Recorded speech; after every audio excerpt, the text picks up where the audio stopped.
Kia ora, New Zealand. I'm Philip Duncan. Thank you for joining us. We're tracking a number of weather events at the moment. We've got a big low, you can see it here in the Tasman heading towards us. We've got a potential tropical cyclone further north up in the Coral Sea.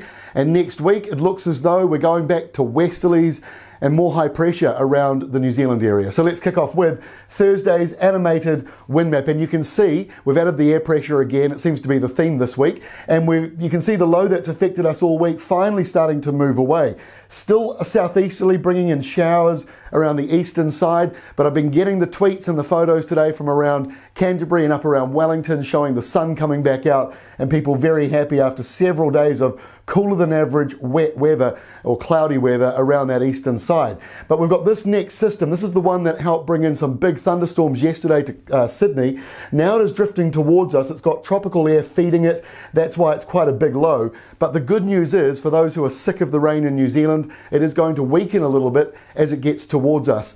But Friday is the day that it peaks in size and strength, and this is it out in the Tasman, looking quite big and bringing in some patchy rain again to the North Island, which will turn heavy and maybe thundery a little further south, because this is subtropical warm northerly air coupled with the afternoon sun and moving inland where the air goes up a lot more. You're going to end up with some big afternoon downpours, not just around the central North Island, but also down here around western Southland and Fiordland and the Lakes District. You could be seeing some really big afternoon downpours over the next couple of days as this moves in. The real rain doesn't sort of come in until nighttime, but you will get patchy sort of rain moving down the North Island into Friday afternoon.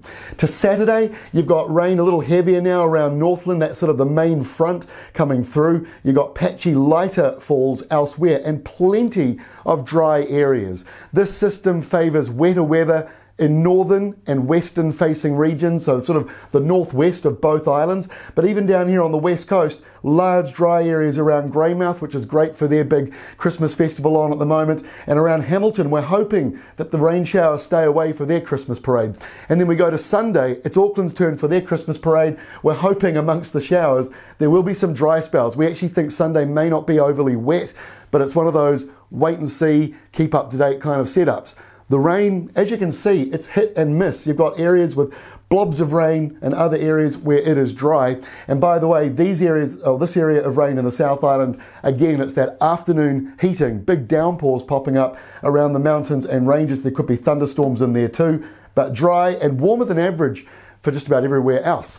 Let's go to next week, and Monday isn't too bad. There are showers lingering in the north. Certainly areas like Hokianga could do with the rain, so they will be welcoming the rain, even if it is kind of annoying during weekend time. And further south, you're returning back to nor'westers, away from that northeasterly, more to a nor'wester. And we end on Tuesday, a little hard to focus on where New Zealand is, we're down here, and you've got a sou'wester, so it's a cold front with the nor'westers turning sou'west, very classic kind of spring cold front coming through.